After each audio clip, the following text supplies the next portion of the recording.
अस्सलाम वालेकुम once again a very good morning. मैं हूं माया खान और मैं हूं शाहजेब रहमान। एक नई सुबह के साथ, एक नए आगाज के साथ, एक नए अंदाज के साथ इस प्रोग्राम के साथ आपकी खिदमत में हाजिर हैं जिसका नाम है सुबह सवेरे पाकिस्तान। और एक शुरू की बात, जब प्रोग्राम शुरू हो ही गया है शाहजेब, तो एक बात जहन में आ रही थी कि भाई अगर हमें मालूम है कि अगर हर चीज अल्लाह की मर्जी से हो रही है तो हमें हर चीज में अपना वो फेथ उसको दिखाना चाहिए। इसी फेथ के साथ आपके लिए आज के दिन की बेस्ट विशेस।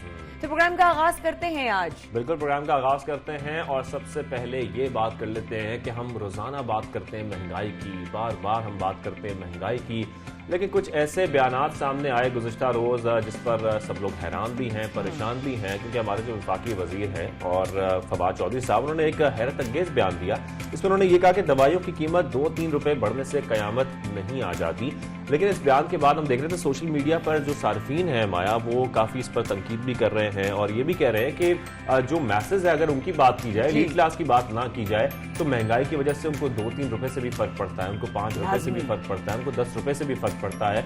तो ऐसे बयानात से माया मेरे ख्याल में ऐसे नहीं करने चाहिए। बिल्कुल ऐसा actually discouraging as well, because आम आवाम जिसको एक एक पैसा वो पाई जोड़ जोड़ कर अपने अखराजात को करता है मैच, तो उसको पता होता है कि 1 रुपया भी अगर बढ़ जाए, शाहजेब ने कहा 1 रुपया भी अगर बढ़ जाता है तो कितना ज्यादा उसका जो एवरेज होता है वो बजट उसका कितना आउट। यहाँ पर ये देखना भी जरूरी है ना कि उनकी आमदनी कितनी है। उसके साथ साथ फवाद चौधरी साहब ये भी कह रहे थे कि अगर हम कीमतें नहीं बढ़ाएंगे तो जो फार्मा इंडस्ट्री है वो आगे कैसे चलेगी, वो अपने पांव पर कैसे खड़ी होगी। एग्जैक्टली आपने कहा कि किस तरह का अखराजात है। देखिए, इनफ्लो और आउटफ्लो में थोड़ा डिफरेंस होता है ना। अगर आपके पास इनफ्लो ही नहीं है तो आपका आउटफ्लो तो कंट्रोल से हमेशा बाहर ही रहेगा, हमेशा बाहर रहेगा। आपकी आमदनी जो है ना वो कम हो सकती है, लेकिन आउटफ्लो यानी खर्चा, आपके अखराजात कभी कम नहीं हो सकते, वो बढ़ेंगे ही। बिल्कुल। और गुज़िश्ता रोज ही हम लोग खासतौर पर हमारी टीम जो है, हम इसी पर बात कर रहे थे, डिस्कशन कर रहे थे। हमने लोगों से भी बात करने की कोशिश की, मुख्तलिफ शहरों की सूरत-ए-हाल जानने की कोशिश भी की, वो भी आगे चलकर आपको प्रोग्राम में दिखाएंगे।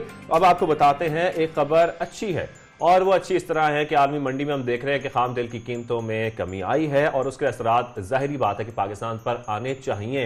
उम्मीद जाहिर की जा रही है कि पाकिस्तान में जो पेट्रोलियम मसनूआत की कीमतें हैं उसमें कमी आएगी। माया बहुत अच्छी है कि अगर ये खबर आ जाती है, क्योंकि हम तो बहुत परेशान थे कि भाई गाड़ियों की भी टैक्स में इजाफा हो रहा है, बिजली में भी इजाफा हो रहा है, गैस तो आ ही नहीं रही है, और अब जो है फ्यूल भी कंट्रोल से बाहर होगा। लेकिन ये खबर आना बहुत ही खुश आइंद बात, खुश आइंदा, लेकिन ये होना बहुत जरूरी है क्योंकि अभी तक ये उम्मीद जाहिर की जा रही है और एक कहा जा रहा है कि 9 रुपए पेट्रोल फी लीटर जो है वो उसमें कमी होगी।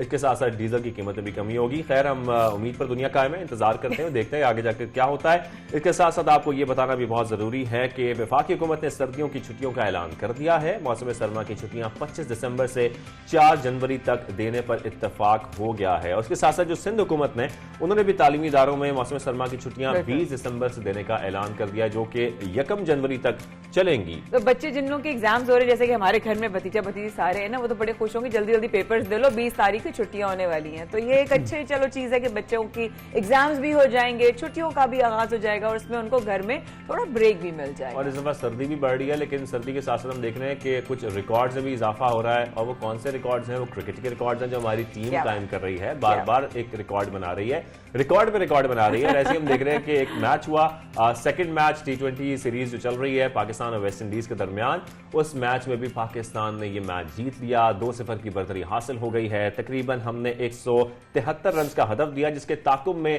वेस्ट इंडीज जो है वो बिल्कुल नाकाम रही, वो रन्स नहीं बना सकी और ये मैच भी हम जीत गए होम ग्राउंड पर। हाँ शाहजेब, थोड़ा सा ज्यादा हम मेजबान हैं, थोड़ा सा मौका देना चाहिए एक मुकाबिल टीम को, लेकिन मतलब रिकॉर्ड पे रिकॉर्ड, मतलब पाकिस्तानी टीम माशाल्लाह माशाल्लाह, बदन गए, मेहमान आए हुए हमारे, हम उनकी इज्जत करते हैं, लेकिन मैच तो मैच तब आया, मैच में हम खेलेंगे और हमारी टीम जैसे परफॉर्म कर रही है हम उनको अप्रिशिएट भी करते हैं। आगे चलकर इस पर तफसीली बात भी करेंगे।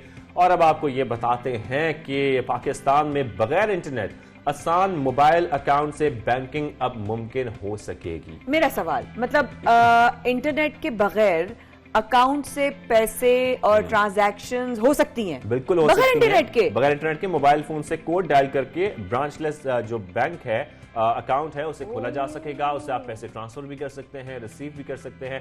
और ये बहुत बड़ा कदम उठाया गया है खासतौर पर उन लोगों के लिए जो उनके पास इंटरनेट अवेलेबल ना हो, तो वो भी अपने हर फोन, जिस किस्म का फोन भी वो इस्तेमाल करते हैं, उससे ये सहूलत जो है वो हासिल कर सकते हैं।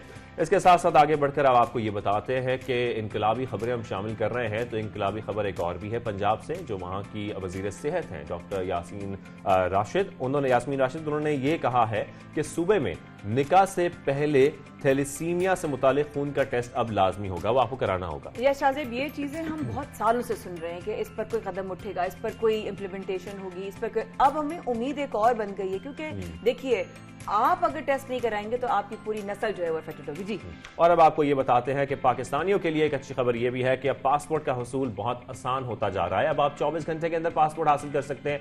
10,000 आपने फीस अदा करनी है और पासपोर्ट हासिल करना है 24 घंटे के अंदर, बिल्कुल अर्जेंट।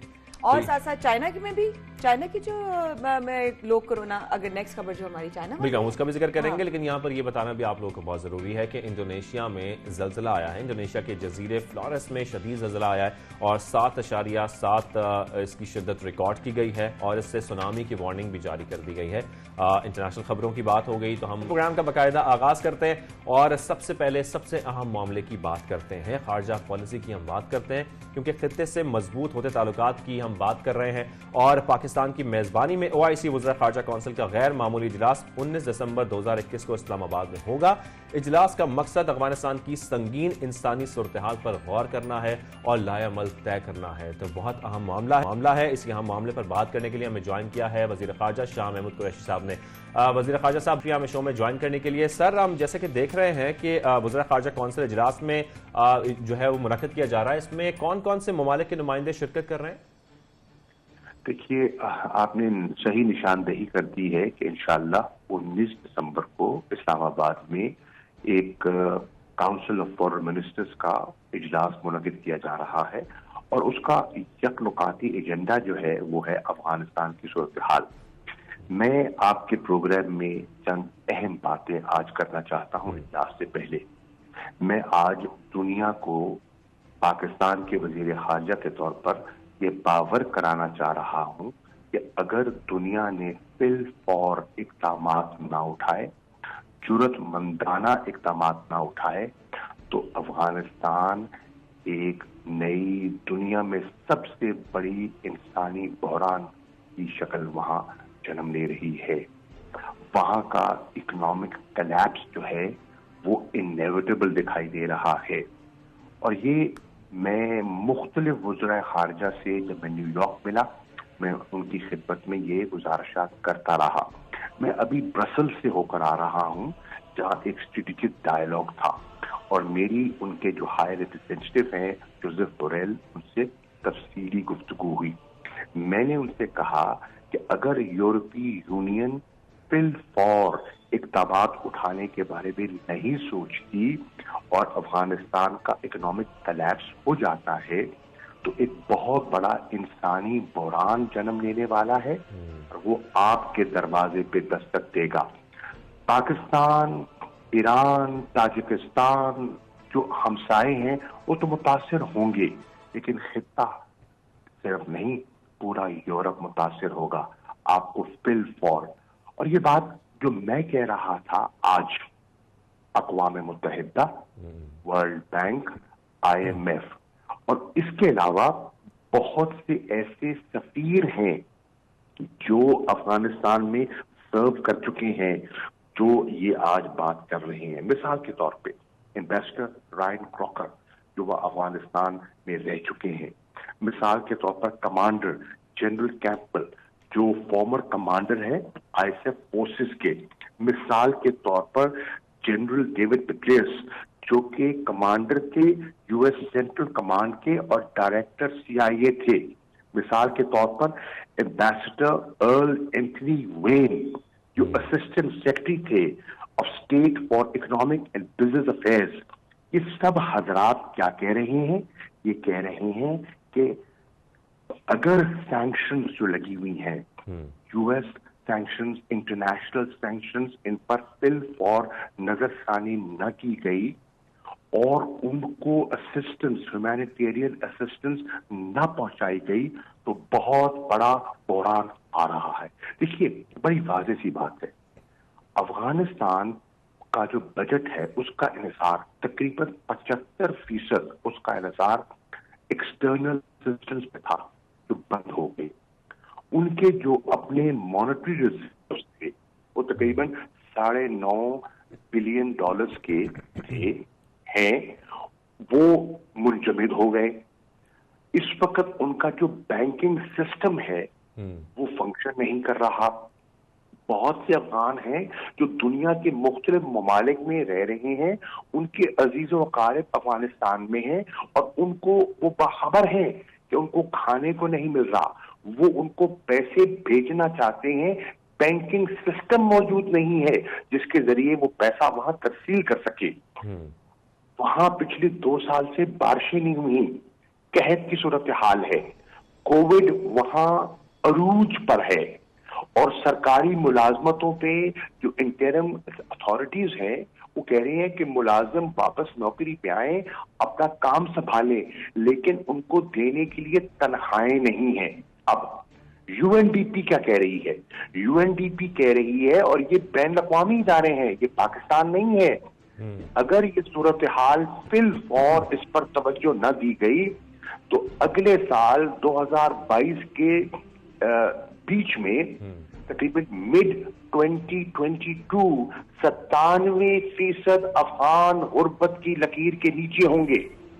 वर्ल्ड फूड प्रोग्राम कह रहा है कि इस वक्त सिर्फ 5% ऐसे घराने हैं जिनको मुनासिब खुराक और ग़िज़ा मिल रही है, यानी कि 95% अफगान इस वक्त उनके पास खाने को नहीं है। ये है सूरत हाल। इस सूरत हाल में अगर फौरी एक्ट न किया गया बहुत बड़ा बुरान आएगा। पाकिस्तान अपनी जिम्मेदारी निभा रहा है। पाकिस्तान ने यहाँ इस्लामाबाद में पूरी उम्मा के वज़ीर खारजा को दावत दी है कि आइए, अफगानिस्तान ओआईसी का बुनियादी फाउंडिंग मेंबर है। वो मासूम लोग, बच्चे जो हैं वो बिलक रहे हैं, हमें अपना किरदार अदा करना चाहिए। पाकिस्तान हमसायों से दरख्वास्त कर रहा है, हमें अपना किरदार अदा करना चाहिए। ये हम अपनी जिम्मेदारी निभा रहे हैं, लेकिन पाकिस्तान तन्हा ये बोझ नहीं उठा सकता। पाकिस्तान भरपूर अपना किरदार अदा कर रहा है। शाह साहब, यहाँ पर यह भी जरूर बताइएगा, ये जो इतना अहम इजलास अब होने जा रहा है, इसमें कितने बड़े और कितने अहम फैसले मुतवक्के हैं? देखिए, इसमें पहली बात तो ये है कि दुनिया को बावर कराना है कि सूरत हाल क्या है। हमने इस इजलास में अपना जो इस्लामी दुनिया के वज़ीर खारजा हैं उनके अलावा जो अहम ममालिक हैं, यानी कि जो परमानेंट ममालिक हैं सिक्योरिटी काउंसिल के, सलामती काउंसिल के P5, उनके स्पेशल रिप्रेजेंटेटिव्स को भी दावत दी है। हमने यूएन एजेंसीज को भी दावत दी है। हमने इंटरनेशनल फाइनेंशियल इंस्टीट्यूशंस के नुमाइंदगान को भी दावत दी है। और हमने अहम जो यूरोपियन ममालिक हैं उनके जो नुमाइंदगान हैं उनको भी दावत दी है। मकसद क्या है? मकसद ये है कि तबादला ख्याल किया जाए।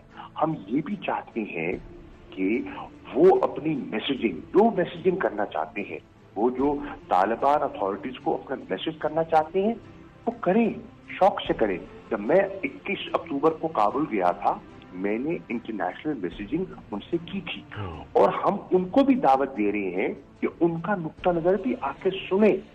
और मैं ये समझता हूं कि मुनासिब होगा अगर अफगान जो इस वक्त अथॉरिटीज हैं उनका नुक्ता नजर भी उनके सामने रखा जाए, ताकि ये जो कम्युनिकेशन गैप है इसको ब्रिज करने में पाकिस्तान जो किरदार अदा कर सकता है वो करे।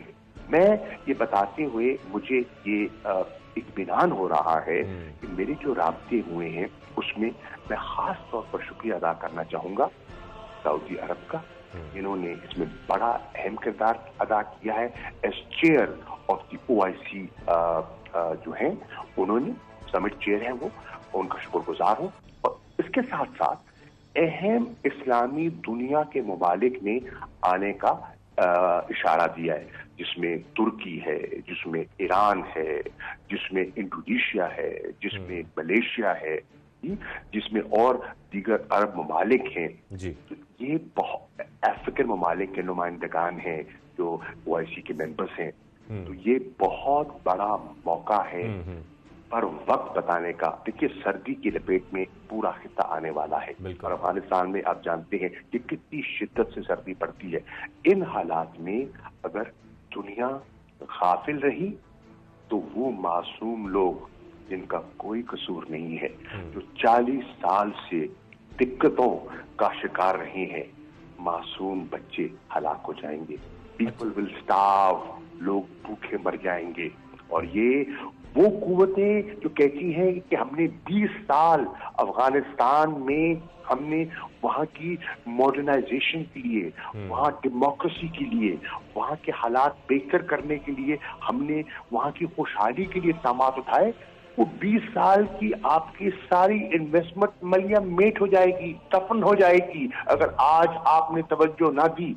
ये है क्लियर मैसेज पाकिस्तान का जो दुनिया को जाना चाहिए। अच्छा शाह साहब, यहाँ पर इस पे भी जरूर कमेंट कर दीजिए कि पाकिस्तान तो भरपूर अपनी कोशिश कर रहा है, हम देख रहे हैं, ताकि वहां पर इंसानी बहरान पैदा ना हो, लेकिन इसके साथ साथ अमेरिका ने एक बार फिर अफगानिस्तान के जो असासे थे, वो मुंजमद थे, उन्हें बहाल करने से एक बार फिर इनकार कर दिया है। इसको आप कैसे देख रहे हैं? इस पर भी कमेंट कर दें प्लीज। ये बहुत परेशान कुन बात है। हम बारहा ये दरखास्त करते आए हैं कि इस पर नजरसानी कीजिए। एक तरफ आप दुनिया से कह रहे हैं रिसोर्स मोबिलाइजेशन, अक़वाम मुत्तहिदा के सेक्रेटरी जनरल ने एक फ्लैश अपील की थी पैसे जमा करने के लिए। एक तरफ हम दुनिया से पैसे मांग रहे हैं और दूसरी तरफ जो पैसा उनका है उस पर हमने पाबंदी लगा रखी है। ये कॉन्ट्रडिक्शन है, ये वो तजाद है जिसको दूर होना चाहिए। और इंसानी बुनियादों पर हम कहाँ कह रहे हैं कि आप उनकी सब पॉलिसी से मुत्तफिक हो जाए? नहीं, आपको उनकी कई पॉलिसीज पर इख्तलाफ है, वो आपका हक है, उस हक को हम तस्लीम करते हैं। लेकिन इस वक्त इंसानों की बात हो रही है, इस वक्त इंसानियत की बात हो रही है। बिल्कुल। सर, वज़ीर आज़म इमरान खान ने आलमी रहनुमाओं से इस हवाले से उनका राब्ता भी हुआ, उस हवाले से कुछ डिटेल्स शेयर कर सकते हैं आप? जी, वज़ीर आज़म इमरान खान इस मामले में दुनिया की तवज्जो जो है वो अट्रैक्ट करने की कोशिश कर रहे हैं। हर फोरम पर उन्होंने ये बात उठाई है कि अफगानिस्तान का मसला बड़ा संगीन है। अभी 2 दिन पहले जब वो इस्लामाबाद डायलॉग में उन्होंने खिताब किया, जो जहां एक हो रहा है, एक नशिस्त हो रही है, उसमें उन्होंने अफगानिस्तान के बारे में एक मुफस्सल बयान दिया। पाकिस्तान जो कहता आया, जिस पर तवज्जो नहीं दी गई, हकायक ने उनको दुरुस्त किया। इमरान खान कहते आए, पाकिस्तान कहता आया कि अफगानिस्तान का कोई मिलिट्री सोल्यूशन नहीं है, पॉलिटिकल सोल्यूशन की तरफ आगे बढ़िए। पाकिस्तान कहता आया कि वहां एक ऐसी हुकूमत मुसल्लत की गई है जिस पर लोगों का एतमाद नहीं है, वो करप्ट है, वो नाअहल है, उनकी गवर्नेंस कोलैप्स कर चुकी है, लोगों का उन पर एतमाद नहीं है। इंट्रा अफगान नेगोशिएशंस के फरोग के लिए, पीस टॉक्स के लिए पाकिस्तान ने जो किरदार अदा किया वो किससे पोशीदा नहीं है। इमरान खान दुनिया को ये बावर कराते आए हैं। पाकिस्तान की क़यादत, हमारी अस्करी क़यादत, हमारी पॉलिटिकल क़यादत इस पर एक ज़बान होकर बात करती रही। और कल एक डायलॉग था जिसमें मैं भी था और साबका जो वजीर खारजा थी पार्टी से हिना रबानी खान, वो भी थी। उन्होंने भी जो बात की वो ऐन वही थी जो हुकूमत पाकिस्तान इस वक्त कह रही है, यानी कि पाकिस्तान में अफगानिस्तान की सूरत हाल पर तकरीबन एक नेशनल कंसेंसस जन्म ले चुका है और हम सब मिलकर दुनिया को ये बावर कराना चाहते हैं कि हालात बिगड़ रहे हैं, फौरी अपना मदाखलत कीजिए और ह्यूमैनिटेरियन क्राइसिस से अफगानिस्तान को बचाइए। ठीक है, ह्यूमैनिटेरियन क्राइसिस से अफगानिस्तान को बताइए। अच्छा सर, यहाँ पर ये बताएं प्लीज कि अफगानिस्तान में जो इंसानी बहरान है, अगर वो पैदा होता है और जैसा कि आप बता रहे हैं जो सूरत हाल वहाँ पर बनती जा रही है, इसके पाकिस्तान पर और इस खित्ते पर क्या असरात मुरत्तब होंगे? देखिए, अफगानिस्तान में अल्लाह न करे अगर वहाँ इंसानी बहरान पैदा होता है जिसके खदशात मौजूद है, पाकिस्तान पर उसकी जो आएगा दबाव, वो एक तो ये है कि नया रेफ्यूजी इन्फ्लक्स आ सकता है। हम आज भी तकरीबन 40 लाख अफगान महाजरीन की खिदमत कर रहे हैं और जो हमारे वसाइल है हमने उनकी खिदमत में पेश किए हुए हैं। We are looking after them. मजीद हमारे पास कैपेसिटी नहीं है। अगर ये ऐसा होता है तो फिर ईरान पर दबाव आएगा, ताजिकिस्तान पर दबाव आएगा, जितने पड़ोसी हैं उन पर दबाव आएगा, नंबर 1।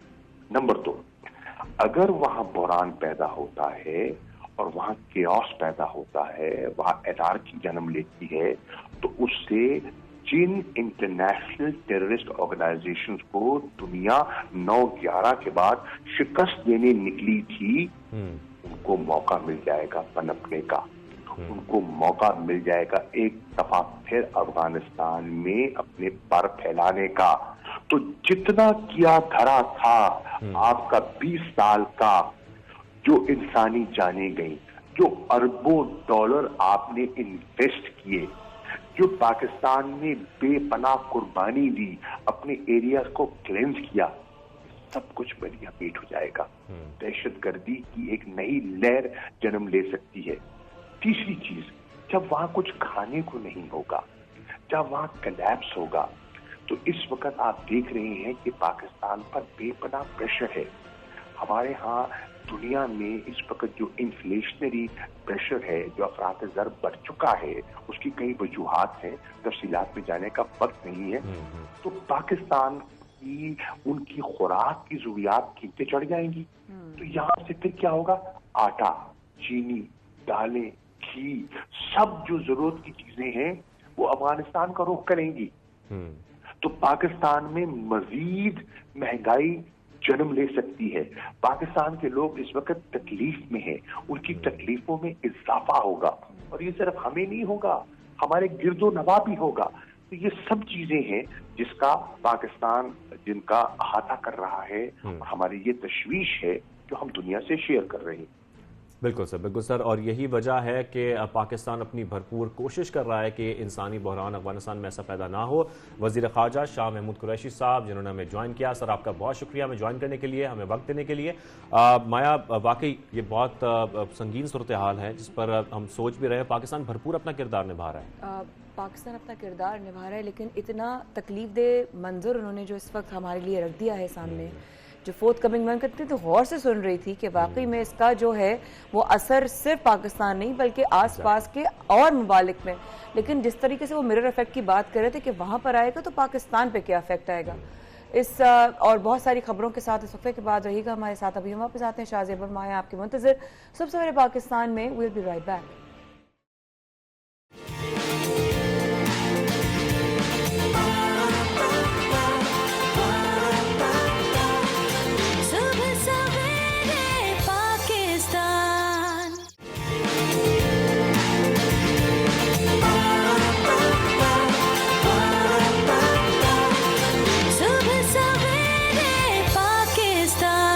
बताने का बहुत शुक्रिया। Once again very good morning. आप देख रहे हैं सुबह सवेरे पाकिस्तान शाहजेब और माया के साथ। एक तरफ हुकूमत जो है वो मुफ्त इलाज फराहम करने की बात कर रही है। कल ही हमने आपको दिखाया कि जनाब सेहत कार्ड बन रहा है और इस तरीके फैसिलिटेट किया जा रहा है आवाम को, तो दूसरी तरफ देखने में आ रहा है कि इस तरह की जो अद्वियात है जो बेसिक्स हैं बिल्कुल, उनकी कीमतों में इजाफे पर इजाफा हुआ चला जा रहा है। ये किस किस्म का सिनेरियो है शाहजेब? बिल्कुल, मतलब हालत हमें उल्टी नजर आ रही है कि एक तरफ आप सेहत कार्ड प्रोवाइड कर रहे हैं, लेकिन दूसरी जानिब हम देख रहे हैं कि अद्वियात की कीमतों में मुसलसल इजाफा हो रहा है। जैसे कि माया बता रही हैं, चाहे वो बेसिक ड्रग्स हों, बेसिक जो अद्वियात होती हैं, पेन किलर से लेके लाइफ सेविंग ड्रग्स तक, सब में इजाफा हो रहा है। और यकीनी तौर पर जो मैसेज हैं उनके लिए बहुत बड़ा इजाफा है। अगर 2 रुपए भी बढ़ रहे हैं, 3 रुपए भी बढ़ रहे हैं, लेकिन इसी पर हमारे वफाकी वजीर फवाद चौधरी साहब ने एक स्टेटमेंट दी है, पहले आपको वो दिखाते हैं।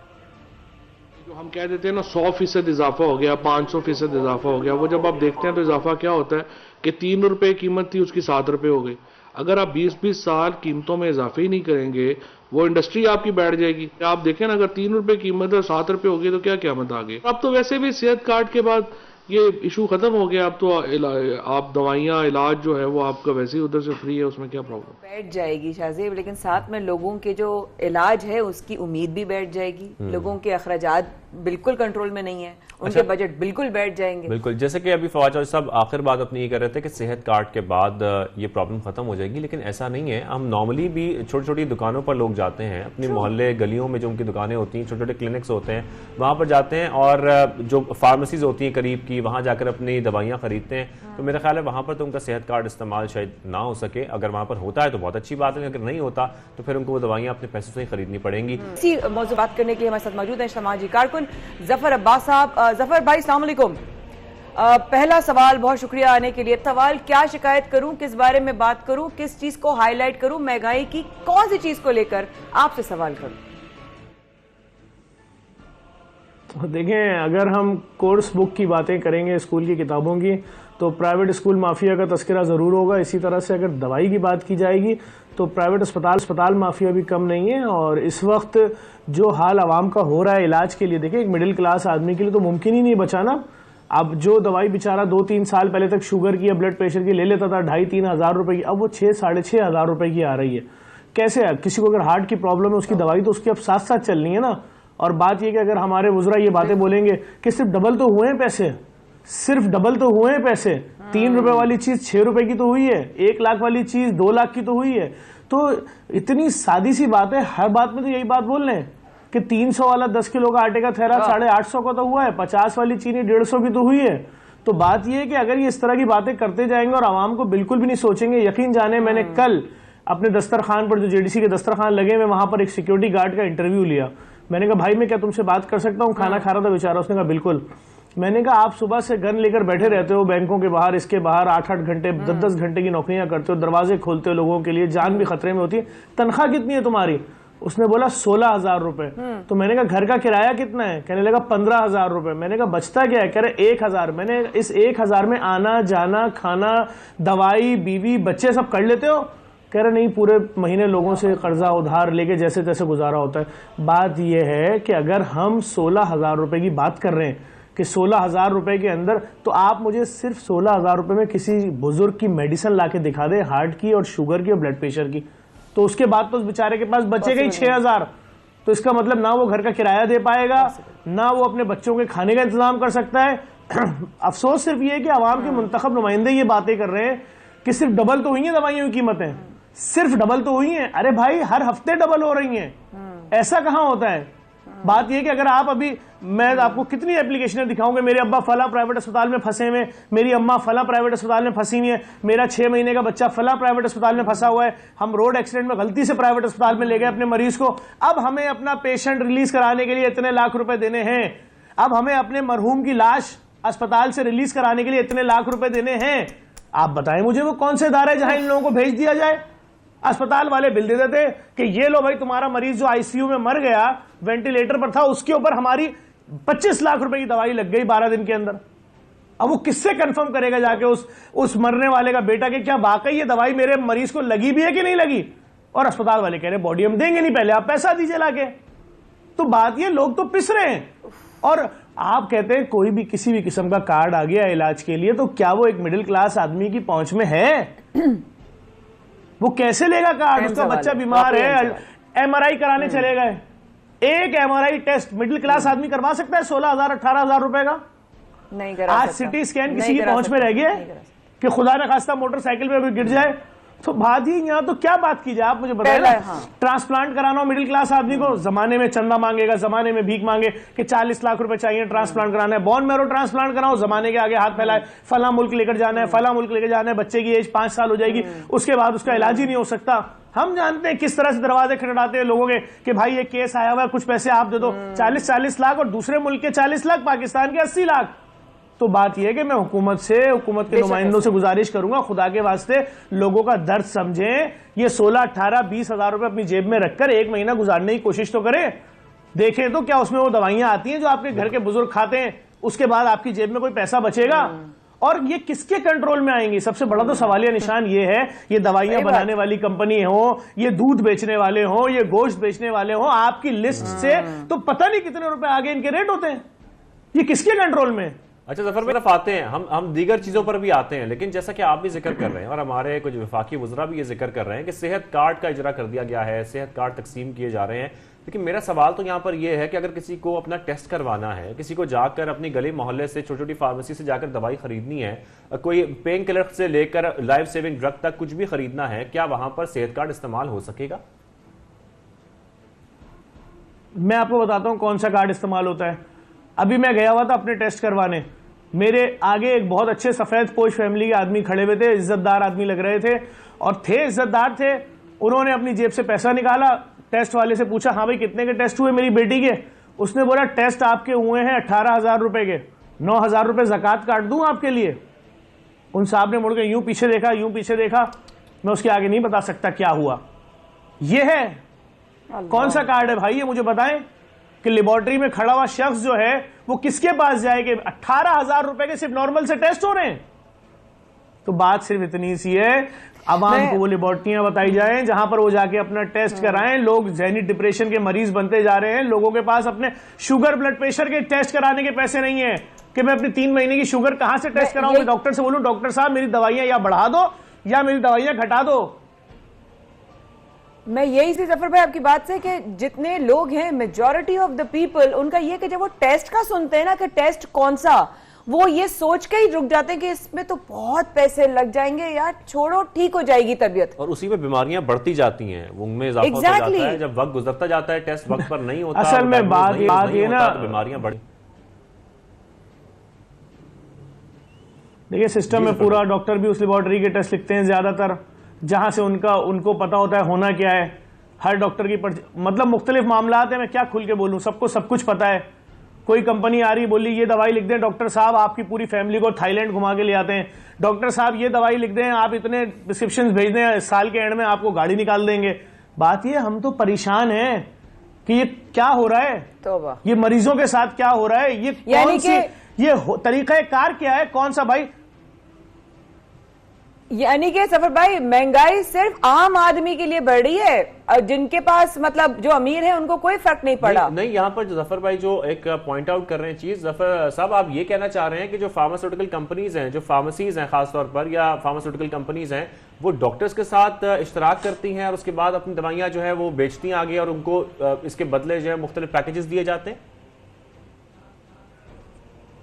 क्या ये बातें किसी से छुपी हुई हैं? होंगे कुछ डॉक्टर जो नहीं लेते होंगे, वो बात नहीं करते होंगे, लेकिन हमने तो यही सुना है भाई। और मैंने क्या सुना है, मैं कहता हूं चले सारे डॉक्टर नहीं लेते होंगे, हम झूठे हैं तो भाई फिर हमें वो दवाइयां क्यों लिख देते हो जो हमारे अंदर बीमारी नहीं है? क्या इंटरनेशनल सर्वे नहीं मौजूद कि किस किस मुल्क के अंदर वो दवाइयां मरीजों को लिखी जा रही हैं कि जो उनके अंदर बीमारी ही नहीं होती, और उसमें हमारा मुल्क कौन से नंबर पर है? सही कह रहे हैं, सही कह रहे। फिर महंगाई का रोना, फिर हम किस उम्मीद पे बैठे हैं? फिर हम सोच रहे थे कि सिंध तक आएगा, सेहत कट आएगा, हम एक और उम्मीद हमें जागी, चलो इतने बुरी न्यूज रोजाना के बेसिस पे आती हैं, उस पर हम कहते थे कोई एक उम्मीद जागेगी, तो फिर कोई फायदा नहीं है सफर भाई। फिर तो अगर ये हालात है तो आप मुझे बताएं, रोड पे जब एक्सीडेंट हो जाएगा किसी का तो उसके बाद क्या किया जाएगा? उसकी फैमिली उस मरीज को लेकर पहले कार्ड लेने जाएगी या वो उस अस्पताल जाएगी जहां वो कार्ड चलता होगा, तो उस वक्त तक वो मरीज बचेगा? भाई सिस्टम सही करने की जरूरत है कि नहीं है? किया क्या जाना चाहिए आप बताएं। और वो कंपनी जो जिनके बारे में खुद वज़रा कह रहे हैं कि सिर्फ डबल तो किए कीमतें, सिर्फ डबल तो किए, क्या इस इंडस्ट्री को परवान नहीं चढ़वाए हम? तो बात यह है कि आप किस किस इंडस्ट्रीज की बात करेंगे, बताएं ना, कौन सी इंडस्ट्री कंट्रोल में, नाम बताएं उसका। सही बात है। तो जफर साहब पर यहाँ पर ये बताएं कि जैसा कि आप जिक्र कर रहे हैं, कोई भी इंडस्ट्री कंट्रोल में नहीं है, कोई भी माफिया कंट्रोल में नहीं है। इन माफिया को कंट्रोल करने के लिए, मुख्तलिफ इंडस्ट्रीज को कंट्रोल करने के लिए, महंगाई को कंट्रोल करने के लिए हुकूमत, क्योंकि हम देख रहे हैं मुसलसल यही बात कर रही है जब से आई है ये हुकूमत कि हम माफिया का जो है वो खात्मा करेंगे, माफिया नहीं होगी, लेकिन माफिया का ना खात्मा हो रहा है और हम देख रहे हैं कि मुसलसल महंगाई में भी इजाफा हो रहा है। तो सबसे पहले तो ये बताइएगा फिर मुस्तकिल हल क्या निकालना चाहिए इस माफिया को कंट्रोल करने के लिए, क्या करना होगा, क्या इंतहाई कदम उठाने पड़ेंगे हुकूमत को? अगर इसी तरह से एक आम दूध बेचने वाला भी आपके कंट्रोल में नहीं है तो मुझे सिर्फ इतना बताएं, क्या ये आवाम महंगाई से बच पाएगी? यानी लोग अपने बच्चों को दूध पिलाना छोड़ दें, दवाई खिलाना छोड़ दें, गोश्त तो वैसे ही छोड़ चुके हैं, अब खरीद में ही नहीं है, उनकी कुव्वत खरीद में ही नहीं है। सब्जियां वो नहीं खरीद सकते, किसी दिन 400 रुपए किलो टमाटर हो जाता है, किसी दिन 250 रुपए किलो हो जाता है। बात सिर्फ सीधी सीधी है, इन हुक्मरानों से पूछा जाए कि भाई आप हमारे तरीके से आके पुल के इस तरफ वाली जिंदगी एक बार देखें तो, कि ये जिंदगी है क्या। एक आम आदमी जो 30, 35, 40 हजार रुपए कमाता है, जब डॉक्टर उसको कोई टेस्ट लिख के देता है तो वो मजीद बीमार हो जाता है उस टेस्ट के रेट सुनने के बाद। लोग, आपको मैं बताऊं, आपने अभी तक सिर्फ यही सुना होगा कि लोग बाजारों में जाके विंडो शॉपिंग करते हैं। मैं ऐसे 25 लोगों को जानता हूं जो लैब के चक्कर लगाते हैं। आपके यहाँ ये वाला टेस्ट कितने का है? अच्छा ठीक है मैं बताता हूं। फिर अगली लैब में जाते हैं, आपके यहाँ कितने का है ये वाला टेस्ट? जी आपको बताता हूं। फिर पूछते हैं आपके यहाँ, फिर उसके बाद एक बंदा बोलता है इधर आए, हमारे यहाँ ज़कात खैरात है, लेकिन उस ज़कात खैरात के बाद भी जो 50% अमाउंट बचता है वो इतना ज्यादा होता है कि एक मिडिल क्लास आदमी हिल जाता है। ठीक है, ठीक है, का पॉइंट हमारे पास आ गया। जो गुफ्तगू आपने की वो भी हमारे नाज़रीन ने सुनी। जफर अब्बास साहब बहुत शुक्रिया हमें ज्वाइन करने के लिए शो में। यहाँ पर छोटी सी ब्रेक लेते हैं, उसके बाद दोबारा हाजिर होंगे।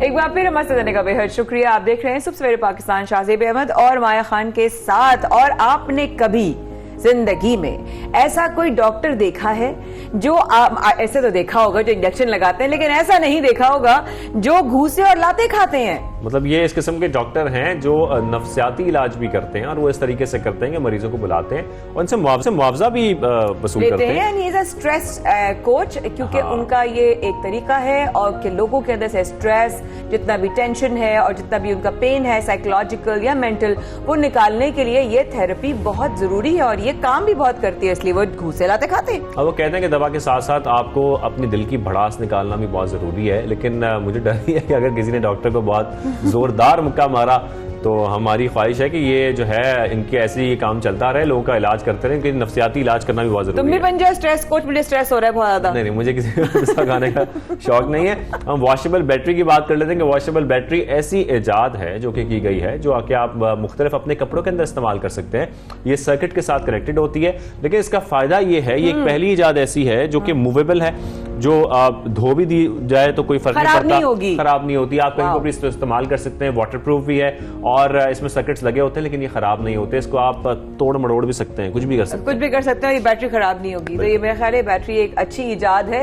अच्छा भाई, कभी ऐसा हुआ है कि आपने कोई तस्वीर खींची हो और आपने इसके बाद यार देखो इसमें ना कुछ नजर आ रहा है, कोई ना मतलब कोई चीज नजर आ रही है, ऐसा हुआ है ना? कभी बहुत सारी चीजों में होता है, ऐसा हुआ है और कभी कभी हम खौफ में मुब्तला भी हो जाते हैं। लेकिन ऐसा हुआ है इंग्लैंड के 29 साल फोटोग्राफर के साथ, जो कि मुख्तलिफ पहाड़ी इलाकों में लेक्स पर जाके और झील के करीब जाकर फोटोग्राफी करते हैं, नेचर दिखाते हैं। लेकिन हम देख रहे थे कि इस खबर में कुछ यूं हुआ कि उन्होंने जब एक पिक्चर खींची तो उसमें उनको अपना अक्स नजर आया और वो परेशान हो गए कि ये कोई मखलूक है मुख्तलिफ किस्म की जो नमूदार हुई है। एग्जैक्ट पिक्चर वाकई बहुत खूबसूरत है, इसमें कोई शक नहीं है, लेकिन कोई भी इंसान 2 लम्हे के लिए परेशान हो जाएगा, ये मैंने शायद कोई और चीज देख ली है, कुछ मतलब एलियंस जैसे आ गए हो। लेकिन ये लाइटिंग इफेक्ट था और लाइटिंग इफेक्ट की वजह से उनका अपना अक्स जो है वो नजर आ रहा था। वो अपने दोस्त के हमरा वहां पर गए थे और हेलो इफेक्ट इसे कहते हैं, जिसकी वजह से ये नमूदार हुआ। ये उनका पूरा जो जिस्म है उसका एक शेडो नजर आ रहा था। तो एक बड़ी दिलचस्प ये पिक्चर थी जो कि बड़ी वायरल हो रही है, लोग बड़ी पसंद कर रहे हैं। इसके साथ साथ एक ऐसे ड्रोन के बारे में बात कर लेते हैं जो कि बॉम्ब डिस्पोजल ड्रोन है और लेजर से पता चला, सिर्फ लेजर से वो बॉम्ब जो है वो डिस्पोज ऑफ कर सकता है। ये एक टेक्नोलॉजी है जिसका मेरे ख्याल है जहां सही तरीके से इस्तेमाल की जाएगी तो इसका बहुत फायदा होगा और लोगों की बहुत सारी जानें बच सकेंगी। बिल्कुल, तुर्की कंपनी है जिन्होंने ये इजाद की है और इसको जो तुबीतैक जो कंपनी है इन्होंने इसे इजाद किया। ये मुख्तलिफ शुआओं के जरिए जो बॉम्ब्स होते हैं, जो बम होता है उसको बॉम्ब डिस्पोजल स्क्वाड जैसे कि काम करता है, इस तरीके से ये ड्रोन काम करता है मुख्तलिफ शुआओं के जरिए और नकारा बनाने की सलाहियत रखता है मुख्तलिफ जो बॉम्ब्स हैं उनको। तो ये बड़ी अच्छी एक एडवांसमेंट है, वेरी गुड एडवांसमेंट। और मुझे ये सोचते सोचते ख्याल आया कि वो जो हम लोगों ने एक शिप की बात की थी कि हमें जाना है, लेकिन यहाँ तो दुबई में साहिले समंदर पर फ्लोटिंग होटल का भी जो है वो इनकाद होने जा रहा है। बिल्कुल, ये लग्जरी होटल है, फ्लोटिंग होटल है, जिसके अंदर बहुत ज्यादा कैपेसिटी है, तकरीबन 156 कमरों और स्वीट्स की इसमें कैपेसिटी है। लोग इसमें कयाम कर सकते हैं, एंजॉय भी कर सकते हैं इसके साथ साथ। और 2023 में आवाम के लिए इसे खोल दिया जाएगा, यानी कि हम जा भी सकते हैं, विजिट भी कर सकते हैं। और हम कोशिश करेंगे जाएं और इसको इसकी कवरेज भी करें और देखें कि कितना खूबसूरत है। उम्मीद रखो जाएंगे एक दिन जरूर। आपने वैसे ग्रेजुएशन कब की थी? मैं अभी हाल ही में बहुत कुछ टाइम हुआ है। कुछ लोग ऐसे भी हैं जो बहुत काबिलियत रखते हैं, बहुत सलाहियत रखते हैं। और ऐसा एक बच्चा है जो कि 15 साल है, जिसने 15 साल की उम्र में ग्रेजुएट कर लिया। और इसके साथ साथ उससे 2 साल कबल उसने अपने कॉलेज से, जो कि कैलिफोर्निया कॉलेज था, वहां से उसने अपनी डिग्री हासिल की। और उसके बाद हमने देखा कि 2 साल के अंदर जब वो 15 साल के हुआ तो उसकी ग्रेजुएशन मुकम्मल हो चुकी थी। यस, यूनिवर्सिटी ऑफ नेवाडा से 15 साल ये जो बच्चा है, इसने इतनी छोटी सी उम्र में ग्रेजुएशन कर ली और अपने आप में एक मिसाल कायम की। क्योंकि ये जो बच्चे बहुत कम उम्र में होते हैं, इस तरह की एक सीरीज भी है जिसमें एक कैरेक्टर शेल्डन को दिखाया है कि वो बहुत छोटी उम्र में ग्रेजुएशन भी कर लेता है और स्किप करता है क्लास बिकॉज वो सुपर जीनियस होता है। एंड आई थिंक ये बच्चा उसी कैरेक्टर से इंस्पायर भी है। But all the very best to him, और बच्चे और भी इंस्पायर हो भाई, आगे बढ़े। बिल्कुल, और कम उम्र तरीन ग्रेजुएट ये बन गए हैं। अब आपको ये बताते हैं कि आपने देखा होगा कभी किसी रस्सी पर लोगों को चलते हुए, लेकिन वहां पर सेफ्टी प्रिकॉशंस लिए जाते हैं। बिल्कुल ऐसा ही है। बगैर सेफ्टी प्रिकॉशंस के आपने कभी किसी को देखा है? नहीं देखा, और जब देखा तो उसका फिर रिजल्ट भी देखा। अच्छा, लेकिन ब्राजील में ऐसा हुआ है कि उसका कोई रिजल्ट ऐसा नहीं आया है। उन्होंने बहुत कामयाबी से ये सफर तय किया है, ये फासला तय किया है। 264 फुट की बुलंदी पर बंदी इस रस्सी पर उन्होंने चलते हुए 500 मीटर का फासला तय किया है, और बगैर किसी जो है इक्विपमेंट, उनके पास कोई भी नहीं था, कोई हिफाजती इकदाम ऐसे नहीं उठाए गए थे, कोई उनके पास सेफ्टी प्रिकॉशंस नहीं थे। और ये 264 बिल्कुल, ओफ, ये तो बहुत ही मतलब काफी फासला है शाहजेब। और मेरा ख्याल है कि इस तरह की जब आप स्टंट्स करें तो आपको पूरी प्रिकॉशनरी मेजर्स लेने चाहिए, क्योंकि कोई ना कोई रिपरकशंस जो है हो सकते हैं। बट देन अगेन ये एक इंटरेस्टिंग न्यूज़ थी जो आपको हमने दुनिया के हवाले से दी। अब हम चलते हैं शाहजेब अगली खबर की तरफ। अब हम आगे बढ़ते हैं, कुछ प्रोग्राम को आगे बढ़ाते हैं और मौसम की बात करते हैं। हाँ बिल्कुल, बात करते हैं मौसम की, क्योंकि याद है हमें कुछ दिन पहले हमने बुलाया था हमारे वेदरमैन को और उन्होंने बताया था कि कराची में बढ़ने वाली है सर्दी और मौसम जो है वो बदलने वाला है, बहुत सारी चेंजेस हो रही हैं। तो और अब चेंजेस ये हो गई हैं कि सुबह घर से निकलते हुए शदीद ठंड लग रही थी, मुझे घर से निकलने का दिल नहीं कर रहा था। तो कराची वालों के लिए खास तौर पर यह खबर कि आपके कराची में अब इतनी सर्दी बढ़ती जा रही है कि वाकई ठिठर जाते हैं घर से निकलकर। और खास तौर पर जो अफराद हैं जो मोटरसाइकिल्स पर सफर कर रहे होते हैं, उनके लिए तो वाकई अब सर्दी शिद्दत इख्तियार कर गई है, बहुत शिद्दत इख्तियार कर गई है। ज़ईफ लोग होते हैं या कोविड के पोस्ट कोविड के बाद उनकी बॉडीज में ऑब्वियसली वीकनेस हो जाती है, तो ये ठंड जो है वो बढ़ेगी। और ये कहते हैं हमारे वेदरमैन जवाद साहब हमारे साथ मौजूद हैं। अस्सलाम वालेकुम जवाद भाई, कैसे हैं? वालेकुम अस्सलाम। आपने कहा था ठंड बढ़ने वाली है और नजर आ रहा है और लोगों को होना चाहिए। हमने तो मजाक समझा था, लेकिन ये तो वाकई बात सच हो गई कि मौसम इतना बदल जाएगा, बिल्कुल अंदाजा नहीं। और भी बदलने वाला है क्या? बिल्कुल ऐसा ही है माया। आपको याद होगा तकरीबन ऑलमोस्ट 2 हफ्ते पहले ही हमने कहा था कि मिड ऑफ दिसंबर से जो है एक स्ट्रॉन्ग कोल्ड वेव जो है वो पाकिस्तान के अक्सर एरियाज को इफेक्ट करेगी। कराची में कल रात से ही इसके इफेक्ट शुरू हो गए हैं, ऑफिशियली 10.8 डिग्री, जबकि काफ़ी सारे एरियाज में जो है वो सिंगल डिजिट्स में 8 या 9 तक जो है वो टेम्परेचर ड्रॉप हो गया था।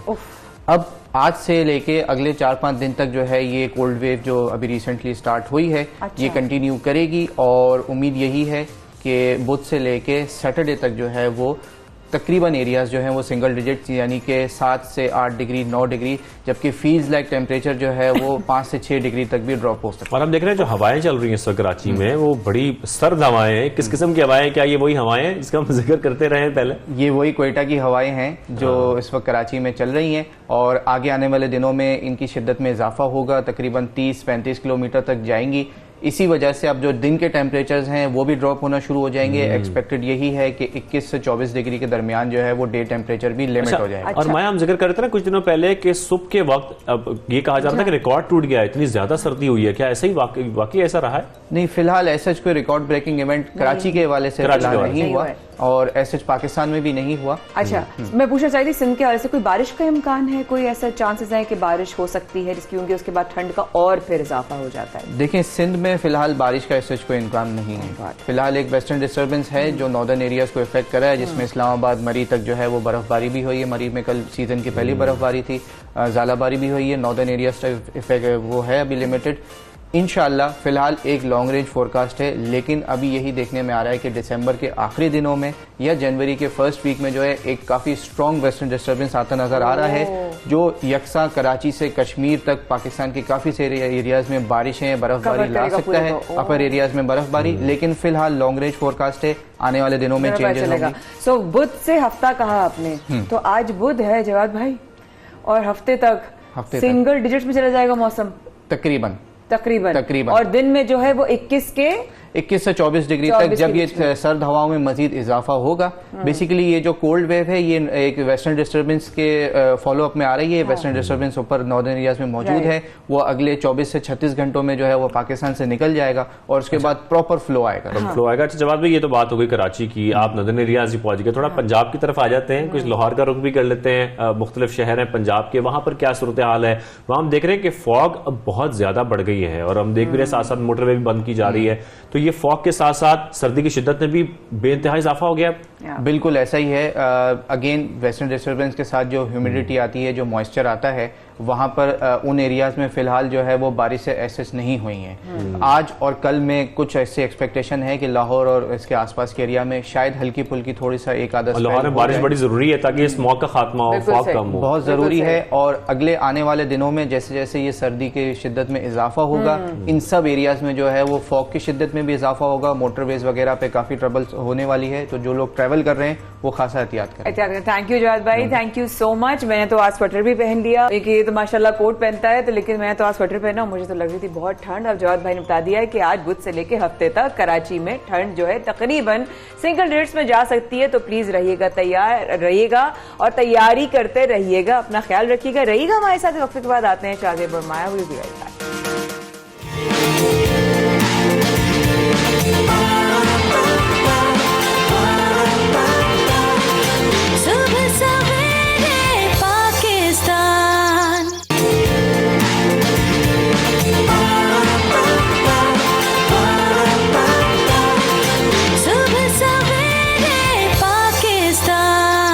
अब हम एक अहम मौजू की तरफ बढ़ते हैं। बहुत अहम इसलिए है क्योंकि पाकिस्तान को पोलियो फ्री बनाना है और इस पर अमल करना है, हम सबकी जिम्मेदारी है, वालिदैन की जिम्मेदारी भी है, इसके साथ साथ हम सबकी जिम्मेदारी भी है कि इंसदाद पोलियो मुहिम जो जारी है हम उसको सपोर्ट करें और उसका हिस्सा इसी तरीके से बने कि जितने वालिदैन हैं घरों पर वो अपने बच्चों को पोलियो के कतरे लाजमी पिलाएं। ये बहुत जरूरी है। उलमा कराम भी अब इस पर जोर दे रहे हैं। बिल्कुल दे रहे हैं, क्योंकि वो 2 कतरे आपकी जनरेशंस को एक सेहतमंद जिंदगी दे सकते हैं। वो 2 कतरे और वो जिम्मेदारी उस लम्हे की जिसमें आप अपने बच्चे को वो 2 कतरे पोलियो के दे रहे होते हैं, जिम्मेदारी के साथ दिलवा रहे होते हैं कि मुझे अपने बच्चे को पोलियो से दूर रखना है, पोलियो से महफूज रखना है।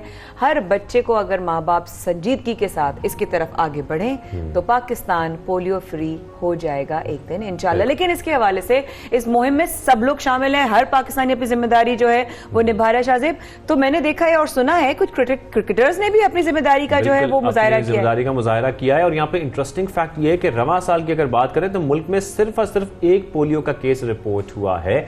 लेकिन इसके साथ साथ हमें स्टूडियो में ज्वाइन किया है इसी मामले पर बात करने के लिए executive director NICH professor Syed Jamal Raza sahab ने।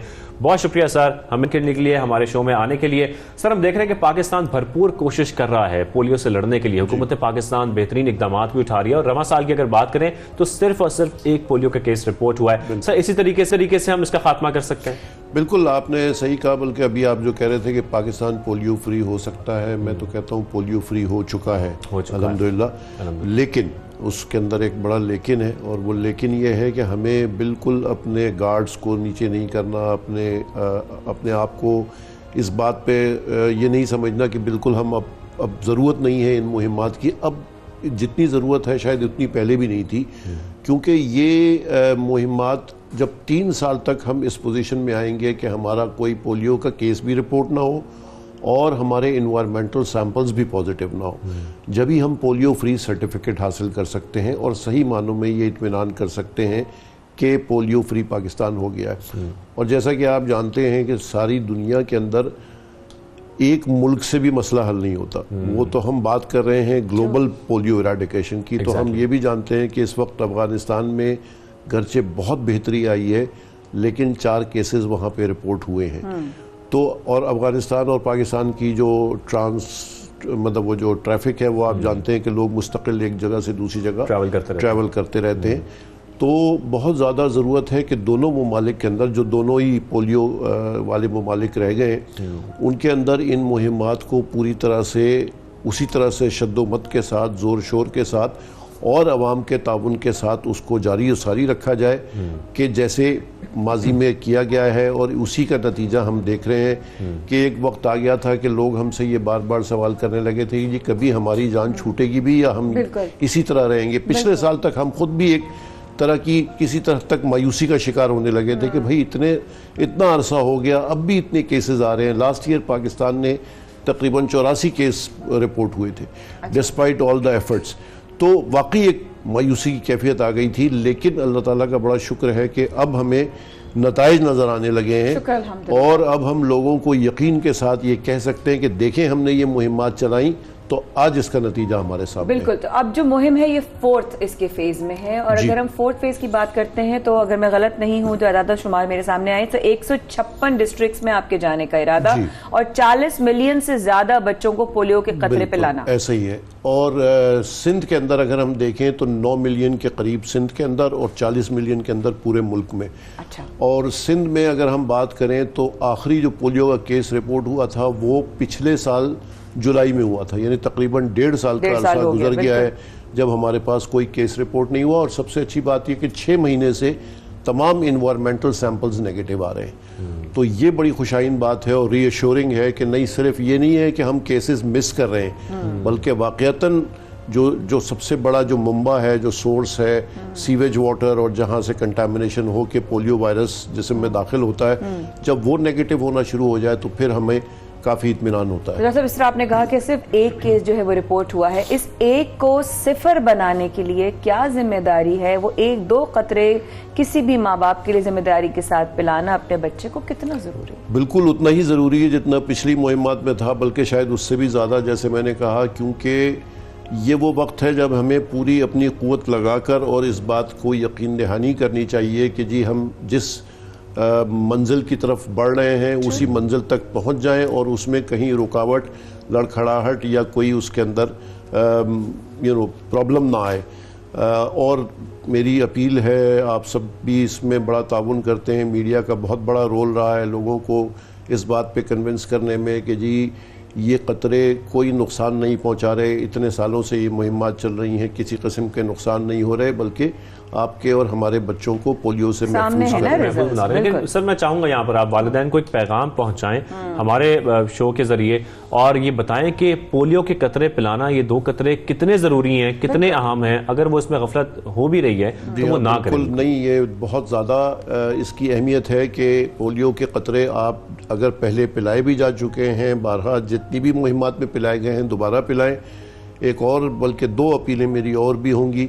एक, विटामिन ए के कतरे भी इस मुहिम में पिलाए जा रहे हैं, उसके हवाले से लोग बहुत से सवाल करते हैं कि जी ये क्यों पिला रहे हैं, तो वो भी मैं वजाहत कर दूं कि पाकिस्तान की जो न्यूट्रिशनल सर्वे था आखिरी, उसके अंदर उसके मुताबिक 50% से ज़्यादा बच्चे 5 साल से कम उम्र के, उनके अंदर विटामिन ए की कमी पाई गई। अच्छा, विटामिन ए करता क्या है? विटामिन ए हमारी जो एपिथेलियम है उसको प्रोटेक्ट करता है, जो यानी समझे कि जो शील्ड है हमें रेस्पिरेटरी पैसेजेस में, इंटेस्टाइन के अंदर, वो उसकी हिफाजती लेयर को मजबूत करता है। तो अगर वो कमज़ोर होगी हिफाजती लेयर तो बच्चों को फिर नमूनिया, चेस्ट इन्फेक्शन, ये जो फ्लू जो इस मौसम में आपका बढ़ जाता है, इम्यून सिस्टम को स्ट्रॉन्ग करता है। तो इसलिए और 50% से ज़ायद बच्चों में विटामिन ए की कमी बताई गई है। तो बहुत ज़रूरी है कि विटामिन ए के भी कतरे पिलाएं।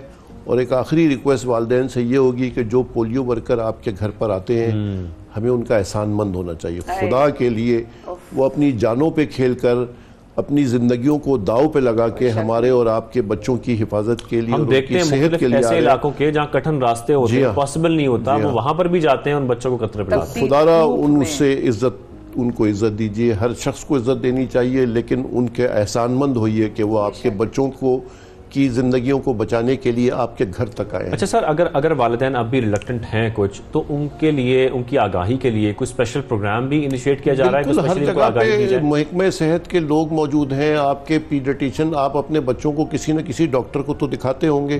तमाम, मैं पाकिस्तान पीडियाट्रिक एसोसिएशन का भी प्रेसिडेंट इलेक्ट हूँ, तो उसकी तरफ से हमारी जो जितनी भी मुहिम के अंदर जितने भी हमारे बच्चों के डॉक्टर हैं, उनसे आप जाकर जो भी आपके दिल में ख्याल है, जो भी शक व शुबा है, उनसे आप मशवरा करें, पूछ लें कि भाई वाकई कोई ख़तरा इसमें है या नहीं है। तो आप अपना इत्मीनान कर लें और हम मौजूद हैं आपको इत्मीनान दिलाने के लिए और रीअश्योर करने के लिए कि ये चीज़ सिर्फ और सिर्फ आपकी बेहतरी के लिए है, आपके बच्चों की बेहतरी के लिए, ना इसमें कोई बैनुल अक़वामी साजिश है, ना यहूदी साजिश है। सॉरी टू से, ये समझना बहुत जरूरी है। ये हम साजिशों के बारे में पहले सोचते हैं, बच्चों के बारे में बाद में सोचते हैं। वो 2 कतरे आपके बच्चे की जिंदगी, आपकी जिंदगी कितनी बेहतर कर सकते हैं, क्योंकि एक अगर बच्चा जिसको पोलियो हो जाए, उसकी पूरी फैमिली जो है वो इमोशनली जो है वो अफेक्ट हो जाती है। साथ साथ जिस तरीके से डॉक्टर साहब ने भी कहा, ये बात समझना बहुत जरूरी है कि उन 2 कतरों के साथ विटामिन ए जब पूछते हैं आप, तो वो आपके बच्चे की कुव्वते मदाफियत को और मजबूत बनाने के लिए लगाई जा रही है, ताकि उसके अंदर ताकत पैदा हो, नेचुरली पैदा हो, कि वो एलर्जीज के साथ, वो मौसमी बीमारियों के साथ, मुख्तलिफ डिजीज के साथ उसकी बॉडी लड़ सके। बिल्कुल ऐसा ही। 2 कतरे पाकिस्तान पोलियो फ्री पाकिस्तान इंशाल्लाह। तो मेरा ख्याल है कि ये इस पोलियो के हवाले से हम लोगों को और जो फोर्स करना चाहिए वो सिर्फ इस बात पे है कि मैं सवाल करती हूँ, डॉक्टर साहब आप भी माशाल्लाह फैमिली है, जो लगाने जा रही हैं वर्कर्स, उनकी भी फैमिली है, उनके भी बच्चे हैं, वो भी अपनी जान जो है वो दाव पे लगाकर निकलती हैं, और जितने भी वर्कर्स जा रहे होते हैं, आपने कहा उनका एहसानमंद होना चाहिए। मैं सिर्फ कहूंगी कि एहसानमंद नहीं होना चाहिए, आपको उनके लिए पूछना चाहिए कि क्या हम आपके लिए कुछ कर सकते हैं। मैं तो ये समझती हूँ क्योंकि जिस तरीके से वो आ रहे हैं अपनी जान हथेली पर रखकर, कड़ी धूप में देखा है, स्कार्फ पहन कर वर्कर, जो फीमेल वर्कर्स है, मास्क पहन कर, कोविड में भी उन्होंने काम करना नहीं छोड़ा। वो इतना बड़ा चैलेंज था। मैं उनकी, हम दोनों बल्कि उन वर्कर्स की तहे दिल से शुक्रगुजार हैं। लेकिन एक बार फिर कहूंगी, एक मैसेज फिर दे दीजिए माँ बाप को, माशरे को, देखने वालों को, कि वो 2 कतरे पोलियो के क्यों इतने जरूरी हैं। इसलिए कि हम अभी इससे मुकम्मल तौर पे छुटकारा नहीं पा चुके हैं, लिहाजा जब तक ऐसा ना हो, बल्कि मैं ये इस मौके से फ़ायदा उठा के ये भी कहूँगा कि सिर्फ पोलियो नहीं, जितने भी हिफाजती टीके आपके बच्चों के लिए लगाए जाते हैं, हुकूमती इक़दामात होते हैं, उसके साथ ताउन कीजिए, क्योंकि सिर्फ पोलियो की बात नहीं, बहुत सारी बीमारियाँ हैं जिनसे आपके बच्चों को बचाना। अभी खसरे की मुहिम चली थी, मीज़ल्स रुबेला की, माशाल्लाह बड़ा अच्छा रिस्पॉन्स आया। ये सब बीमारियां वो हैं जो जानलेवा हैं आपके बच्चे के लिए, और अगर हुकूमत इस सिलसिले में अच्छा काम कर रही है, उसके साथ ताउन कीजिए। सारे हुकूमती काम बुरे नहीं होते, कुछ अच्छे भी होते हैं। सर, मुख्तलिफ वालिदैन में, मुख्तलिफ लोगों में ये तासुर पाया जाता है। मैं चाहता हूँ कि आज आप इसको क्लियर करें। वो कहते हैं कि पोलियो कतरे पीने से बच्चे को कुछ वीकनेस हो जाती है, कुछ प्रॉब्लम्स आ जाती हैं। मैं चाहता हूँ कि आज आप ये बताएं कि ये पोलियो कतरे किस तरीके से उनको फ़ायदा पहुंचाते हैं, उनको इस बीमारी से बचाते हैं, और साथ साथ जैसे कि आप बता रहे हैं कि विटामिन ए के उनको कतरे भी पिलाए जा रहे हैं, तो वो भी कितने ज़रूरी हैं? जी हाँ, देखिए पोलियो के कतरे, ये सारी शुरू के शकों को शुबात थे, जो बहुत सारे इसके अंदर वो लोगों ने जो एंटी वैक्सीन ग्रुप है उसके अंदर, आपको पता है, एक तो हर चीज़ में लोग इनफर्टिलिटी का मसला डाल देते हैं कि जी इससे ये हो जाएगा। सारी दुनिया में यही कतरे पिलाए गए हैं हर तरीके से। ये इनको ऊपर हलाल का सर्टिफिकेट भी मौजूद है। तमाम जो उलमा हैं मुत्तफिक हैं दुनिया भर के, और दुनिया भर में ये जितने मुस्लिम ममालिक हैं उनमें पिलाए गए। तो बिल्कुल बेफिक्र होकर तसल्ली के साथ अपने बच्चों को ये पिलवाइए, क्योंकि ये आपके बच्चे की हिफाजत के लिए है, उनको नुकसान पहुंचाने के लिए नहीं है। और जैसे मैंने कहा कि दूसरी जो इम्यूनाइजेशन है, वैक्सीन है, विटामिन ए की रिप्लेसमेंट है, कोविड वैक्सीनेशन भी हो रही है इसी मुहिम के दौरान। तो जिन लोगों ने नहीं लगवाई, अब हम देख रहे हैं ओमिक्रॉन के वायरस दुनिया भर के अंदर बड़ी तेज़ी से फैल रहा है। कितना नुकसानदेह है, कितना नहीं है, वो वक्त के साथ पता चलेगा। लेकिन इस बात का भी खदशा है कि कोई और इसका वेरिएंट आ जाए नया। तो वही बात जो पोलियो के लिए है वही कोविड के लिए भी है कि जब तक हम पूरी तरह से काबू ना पाएं, अपनी जो जिम्मेदारी है उसको पूरी करें। अपने घर वालों को, बच्चों को, अब तो 12 साल से ऊपर बच्चों को वैक्सीनेशन लगाई जा रही है, उनके साथ भी ताउन करें, वो भी वैक्सीनेशन इसी तरीके से अपने प्यारों को महफूज बनाया जाए, ये बहुत जरूरी, कतरे पिलाना ही बहुत जरूरी है। डॉक्टर सैयद जमाल रजा साहब हमारे साथ मौजूद है शो में। सर, हमें ज्वाइन करने के लिए बहुत शुक्रिया, इस मौजू पर बात करने के लिए बहुत शुक्रिया। तो अब हम इख्तिताम की तरफ चलते हैं शाहजेब, और कितनी जरूरी बातें हैं कि ख्वाब है कि पाकिस्तान थैलेसीमिया फ्री हो, पाकिस्तान पोलियो फ्री हो, और इंशाअल्लाह होगी। आपसे कल मुलाकात। शाहजेब और माया को दीजिए कल तक के लिए इजाजत। सुबह सवेरे पाकिस्तान में कल करेंगे आपका इंतजार। अल्लाह हाफ़िज़।